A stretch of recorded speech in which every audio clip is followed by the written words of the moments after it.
Hi, everybody. Welcome to ConvHERsations with Kristie. I'm Kristie Clayton, the founder of HERverse. HER is an acronym for Helping Executives Rise. And we do that in three ways. We have a peer community for second in command leaders, and we have another peer community for department leaders, and we do executive coaching for visionaries and business owners, second in command leaders, integrators, and leadership team members. If you want to know more about us and what we're doing, we'll have some information for you at the end of our conversation.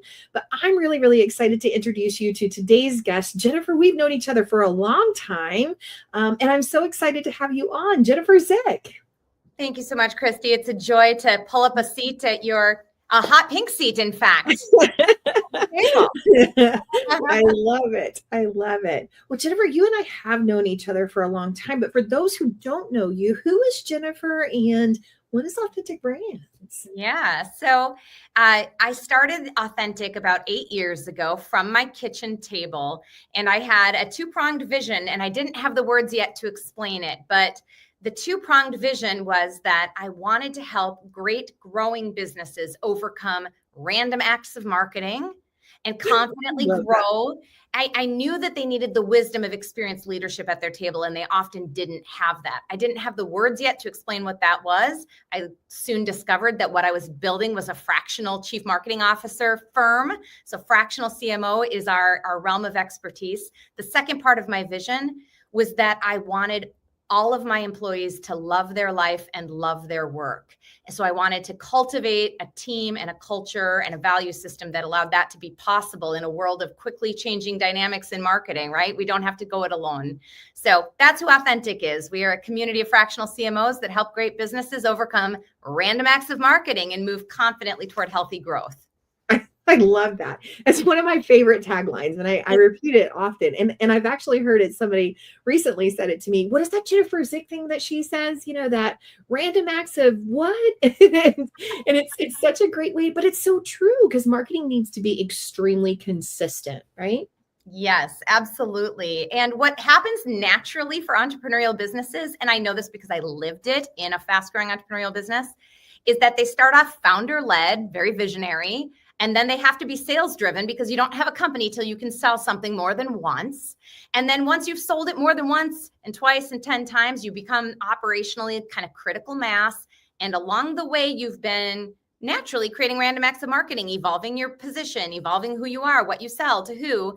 And then you get to a point, usually it happens at around 5 million in revenue, where, we have something of substance and we want to scale. And now we need to be strategic. We can't just throw spaghetti at the wall. We need our strategy to map into all the tactics we're doing. We need to understand who we're targeting and how we're going to make a difference for them. So that's usually where Authentic enters the picture for those growing businesses. That's so cool. That is so cool. Lots of fun things that you said there. But you and I met, gosh, was it really truly 8 years ago that we met? Yes, it was, I think, almost 8 years ago. It was at the EOS conference here in Minneapolis, and I was in my first year of starting my business. So between 7 to 8 years ago, and you were such a dynamo connection in that event. You were unforgettable. So that was the spark of a friendship that has grown ever since. That's so sweet. Thank you. Well, and we share common interests. We really have a passion for building community and for building, things that are really making an impact beyond just us, right? I mean, there's lots of people I know that, their goal, and if this is your goal, it's fantastic, is, just to simply put money in their pocket. But there's others that really, truly want to make an impact, right? They want to impact the team that they're working with the community. And for me personally, it was really, truly the integrator community too, not just my local community. And we kind of shared that interest. We did. And we came at it from different angles. But what I've loved the most about our friendship is that it's always been through the lens of abundance and help first, and that there's room for all of us to contribute to lifting up this community. Because as you were building the early days of FIM, the Female Integrator Mastermind, that original brand, I was sitting in a visionary and integrator seat as a startup company with just a couple people trying to figure it out on my own. And I was here in Minneapolis thinking, I want other people here in Minneapolis that I can riff with and build community with and who are on this journey. And so I set out to host an event at my office, which was scheduled for April of 2020. And you know what happened then, right? Nothing in person happened then. And so we virtually. And suddenly we had people from around the country joining because there was such a craving for connection and community in that chaos. And I realized it's not just me that's craving connection. We all need this. We're stronger together. And even though my core business is in the CMO and marketing realm, by showing up and offering a space for those integrators who are the next to turn the heads of the visionaries, and they have a lot on their shoulders to come together and just be honest and authentic and helpful to one another. It's been such a blessing. You know, we offer that as just our service to the world, because we know that when you help without expecting anything in return, because you care, people feel that care, and that translates into trust, and that trust translates into you're top of mind when they have a need that you can help with. So it's been a real blessing. And I've loved being side by side with you. We've collaborated, we've partnered, we've shared insights. We've just been with each other on the journey. And I love that. Agree. It's, it's funny how like people can really go down one of two paths, right? They can either collaborate together and have an abundance mindset. And listen, your organization's not for everybody. My organization's not for everybody. So, but people can choose where they're really comfortable. But you and I really came at it from a different standpoint of we don't have to be competitors. We can offer what we offer and attract the people that are meant to be with us.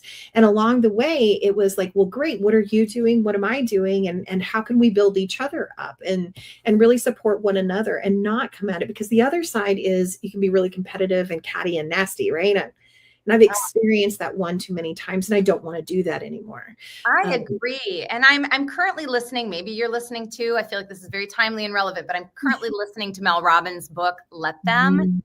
And a whole piece of that just resonates so deeply with me as she talks about jealousy and competition and people who get stuck there. And they're like, well, if she's already doing it, she stole my opportunity to do it. Or I wish I would. You get stuck there. But when you see somebody who's doing something that is inspiring to you, that can be a crumb trail. That can be a clue. That can be a motivator for you. Like, your win is not my loss, right? Your win helps me see how I can also win in a different way that is me and what I want to bring to the world. And that's how I've always felt. And I have never understood people who are like, oh, scarcity mindset. This is mine and you're on my turf. It's like, geez, we should be looking for ways to help each other have more impact.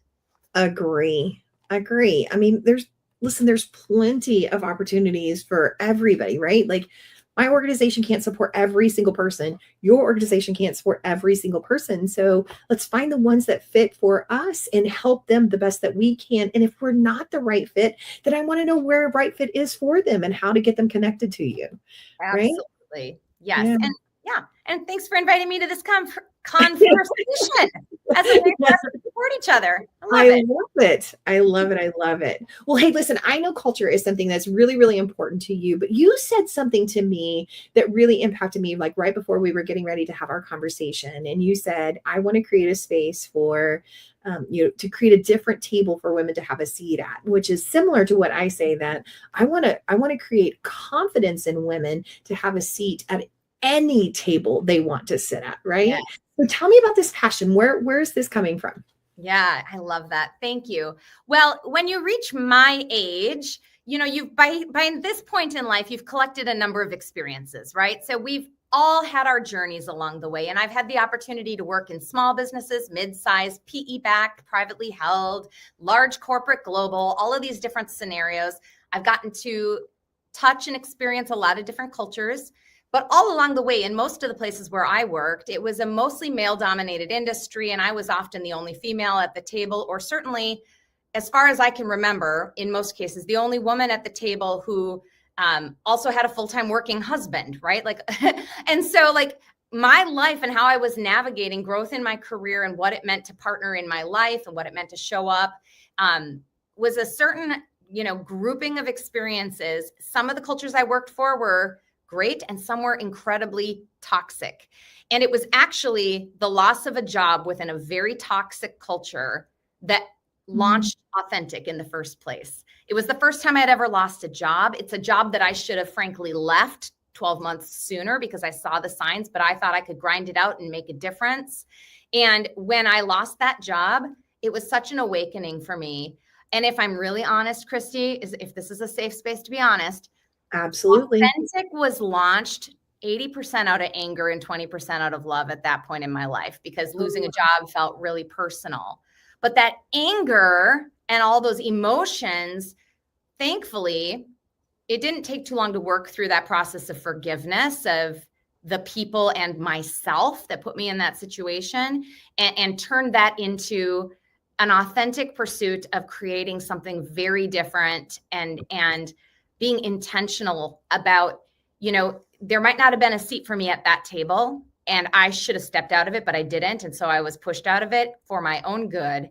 And now I get to set a different table, and I get to craft it in the way that honors the people there. And so, and that's where that other pillar came from for me, that I want my employees to love their lives and love their work. That's something I believe strongly in, that we can hold both of those truths at the same time. And so my table has a space for a whole diversity of people, men, women, and all the people, but it's going to be a workplace and a culture that honors people first, and really supports them loving their life. So I just unpacked a whole lot in that, but just, the summary on that is like, I've seen some things, Kristie, and those things have helped me to see myself more clearly and to grow and, hopefully mature in some ways, and also to kind of hit a reset and say, this is who I want to be. This is how I want to be going forward. Yeah. First of all, thank you for, being in a space where you felt, you were comfortable enough to share and get vulnerable there, because I think what you just said could actually really impact a lot of people, that sometimes the decisions we make come from different emotions, and it's not always joy and happiness, right? Sometimes sometimes it is anger, sometimes it's fear, sometimes it's all these other things. So Jennifer, if you don't mind, I'd like to just kind of share like a little bit more there, if you don't mind. Like 80% anger and 20% love, like that's a lot. That's a lot, Yeah, right? a lot of feelings. Well, Yeah. and like I said, I feel like a lot of women that I know and have had honest conversations with about our career journeys and our experiences, most of us have collected enough experiences over the years that we didn't feel we were in safe environments to really address head on. And we stuff it down, and we show up, and we try to play by the rules, and we try to earn our seat at the table that hasn't been crafted to support us many times, right? Mm-hmm. So there's a lot that we've stuffed down and leaned in to get to where we've been.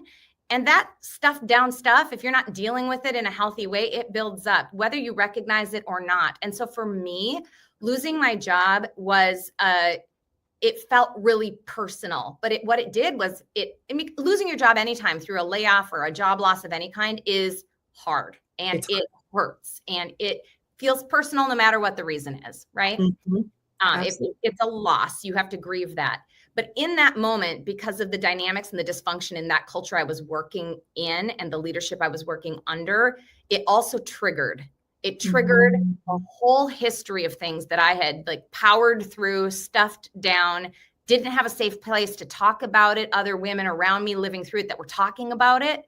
And so it was a trigger, and I was angry. I was like, I am so over it. I am going to do this on my own, and I will show them. That was 80% of the fuel that got me over to take the leap of faith as an entrepreneur. Yeah. But in the leap, I also am grateful for my faith, because my faith brought me back to like, who am I? What do I believe in for real? I don't want to be a bitter, angry person. I want to make decisions out of love, not anger or fear. I want to approach this life with boldness and faith and confidence, not with anger and bitterness, right? And so it was in the early days of building the business that I also was just processing a lot of my history of being a woman in the workforce in a usually male-dominated industries. And let me just say loud and clear, I love so many of the men that I've worked with and for, and they've been champions and friends. But there's also been other experiences along the way with both men and women. And all of us women know that there are certain cultures in which you feel like you need to reshape yourself to have a seat at that table. So anyway, I'm just over it. And so now one of my, key tenets is I refuse to work with jerks. I just am not working with jerks. Life is too short to give our time and energy and our talent to toxic people and help promote their businesses. So no more Yes. jerks. I've had it. No more jokes. I love it. I love it. That's one of my core values too, is like no more like no, I'm just not doing it anymore. Like I've learned enough about myself to know what value I bring to the table, and you're not going to diminish that, nor are you going to keep me from providing my value, right? And if you can't recognize it, then I'm not at the right table. That's right. I'm gonna go to a table where I'm welcomed and appreciated and valued, and that's the tables that I choose to sit at, right? You said something though. You said that you were kind of forced out. And I love that you also talked about your faith, because what I have seen more times than I care to count with my clients and with myself even too, is that sometimes, whether you call it universe or God, I personally call it God, sometimes he has to give us that swift kick in the butt, right? Where he's like, I've tried to get you to leave. You're not leaving, you're not listening. So I'm going to close the door for you. So sometimes those can really, truly be blessings in disguise. And it's up to us as to what fork in the road we're going to take, going down an abundance and hey, I'm going to overcome, or I'm going to live in bitterness. Because I know people like you, Jennifer, that were angry, and they're still angry today. That's right. I've seen it too. And it's sad. And so I'm really grateful for, and I do have a faith in God. I'm grateful for the grace that I feel I've received, because we're all just humans. We're all going to feel emotions. We're all going to make decisions sometimes that aren't the best decision we could have made. But I absolutely believe that was a juncture that was planned for me, for my good, for my growth. And I'm so grateful. And soon after I started my business, when it was just me and my kitchen table and my first version of a VTO, right? Me, myself, and I deciding the whole plan. So I remember I wrote a blog called like My Goal is Grace, because I had always been a lean in lady. Like, I'm a badass mama, full-time working, go-getter, all these things. And I had a trajectory planned, and I was on a mission with what was going to happen in my career. And I was just very type A, very control. My hand is on the wheel. I'm in control. And then life has a way of showing you, if you're paying attention, that you're really not in control of most things. Well, that's an understatement. Exactly. And so I might have been a little hard-headed about it, but a couple key disruptions happened right at that phase of my life. A few years prior, at age 35, I had survived a scare with ovarian cancer. And that rattled me and woke me up to the preciousness of our one life. Yeah. And then that job loss, like, opened the rest of the junk up to say, I have this one short, precious life. How am I going to use it for good? How am I going to do it in a way that's healthy? How am I going to do it with people I love and not give away my energy in environments that aren't appreciating what I'm bringing to the table, or that aren't the right fit, or where I can't add the best value that I could bring to the world because of that environment? So I'm so grateful. I'm so grateful that my life got turned upside down, and all of the things I had planned got disrupted, because I would never be here if it weren't for those unplanned, unwanted disruptions. Yeah. Because can you imagine if you were still in that place? Oh gosh. 8 years later, like, you probably wouldn't be the person you are today, right? You would be a very, very different person.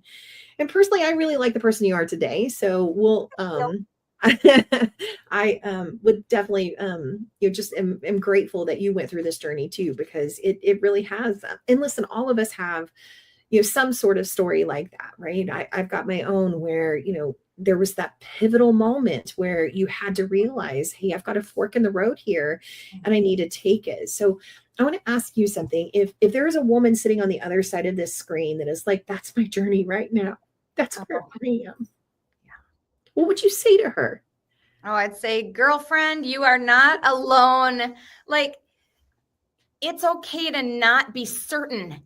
It's okay to not be certain about the outcome, as long as you follow where your heart is leading you to take just the next step. Just the next step. I always describe the early days of my entrepreneurship. Okay, a little bit of backstory on that. When I launched Authentic myself at the kitchen table in March of 2017, with 3 little and middle kids and 2 mortgages and all the things and all the pressure and 0 clients and not even clarity on what I was selling yet, right? All just desire to do it. My husband was like, okay, we can make his income stretch and get us through till I find some clients. Well, 3 months into it, as I was just starting to kind of figure things out, my husband was laid off. Oh, and talk about an unwanted, unexpected disruption. Like, we looked at each other and I was like, maybe I heard wrong from above about what I should be doing with my life and I need to go get a job. And my husband was like, nope, you're right where you need to be. Let's trust the process. I'm going to find a job. And he's very specialized in his career and pretty senior. So thank God I didn't know at that time that it would take 10 months before he would re-land again. But like, it lit a fire under me. And I doubled down on my vision, and I'm so grateful that things started to fall into place. But the way I described those early days was like walking through a fog. I cannot see what's coming. I'm just taking a next step and trusting that the ground is going to rise up and meet my foot because I have no clue. Like, this is so scary. And the scariest thing I did in entrepreneurship was make a first job offer to a full-time employee that I had to pay for. And I did it while my husband was still looking for a job. And it was so scary. And the minute I pushed the paper across the table to extend a job offer, I'm not even kidding. This is so divine. My phone dinged. My husband had just gotten a job offer. That's amazing. Ladies, you got to trust. There's a plan. Take the next step. The ground is going to meet your feet. And as it does, your journey becomes a little more clear and a little more clear. So. Absolutely. I just want to add one thing to what you just said too. It is okay to feel what you're feeling. It is okay to be 80% angry and 20% love and joy, and live in that and take a day, right? Yes. But don't take two. Mary Pat Knight taught me that when very early on in my coaching with her, she said, Kristie, you need to feel all the things that you feel. And it doesn't matter what you're feeling. If you're feeling, love, if you're feeling, joy, if you're feeling hate, if you're feeling anger, if you're feeling disappointment, like, you need to feel all of the things that you're feeling going through this situation. And you need to take a day, take a whole day to feel whatever it is that you need to feel, but don't take two. Mm-hmm. Right? I can't live there. I can't stay there forever in that disappointment or anger or any of the other things. But it is okay to feel what we're feeling. It is. It's so okay. And it's also really normal. Yes. To kind of be afraid all the time. Because when you're stretching into a vision and you don't know exactly how it's going to come together, there's a lot of uncertainty in that. But yes, it's okay to be afraid as long as you keep moving, because fear is just there. It's just going to be something that you feel about the unknown territory. But bravery says, I see you, fear, and you're not going to stop me. Yes. I'm going to go. That's being brave. I love that. I coach my clients. I had one of my coaches taught me this, and then I kind of expanded on what she said. She calls it scare-sided. Right? I'm scared and excited simultaneously, which I loved. And now what I coach my clients on is, listen, the gauge of your scared and excited can change, right? Sometimes it's 50-50. I'm equally scared and excited. Sometimes it's 80-20. Sometimes it's, 30-70. But it's really, truly just the persistence to keep going, right? Whatever that is, just keep going. Feel what you need to feel. Don't take two, and just keep moving. Yes. And find some safe people who believe in you. Yes. You can share your actual feelings with, and it's not going to be thrown back in your face as a weakness, right? Like, yes. Find your people and find a safe space to be vulnerable in all these categories of our lives, of course. And work is a really big one. We spend a lot of our time here. So yeah, it's important. We spend more of our waking hours in our working lives than we do at home with our families a lot of times. So it's such a huge part of our lives. And I don't know about you, Jennifer, but I don't believe in this work-life balance. I believe you have one life, and it incorporates into everything we're doing. So it's important to love what you do, enjoy it. And when we're feeling things that aren't aligned, we need to recognize it. And maybe it is time to, look at something different in a different lens. That's right. Amen. I love it. Well, friend, I knew, like, when we had this conversation, when we first started, I was like, there's no telling where this conversation could go. Because you and I feel like we could talk for days and days and days and still have plenty to talk about. But I knew this would be so fun, and I'm so glad we did it, because I really, truly think that what you just shared, there's a woman on the other side of the screen, and a man possibly too, that is saying, wow, that's where I'm at right now. And I really think that you could have possibly made a big difference in somebody's life. So thank you for being vulnerable. Thank you for being willing to share. Thank you for sharing your platform and letting me come and be your guest today. And I do hope that my life experience can shine a little light for other people. That's what we need to be doing, is helping give hope, helping, come alongside of one another. So yeah, I hope that the bumps in my road mean somebody else's road is a little smoother. Yeah, absolutely. Absolutely. That's what we all hope. Well, friend, I want to end our conversation with 3 rapid fire questions, right? And you know me well enough to know it's honor, empower, and inspire. So honor for me is really, truly thinking about a woman of a past generation that made an impact on our lives or influenced who we are. So Jennifer, who do you want to recognize and honor? Well, the first person who comes to mind and to my heart is my grandmother, my maternal grandmother. And the reason she's so special and is so inspirational in my life, we're very different, and our life stories were very different.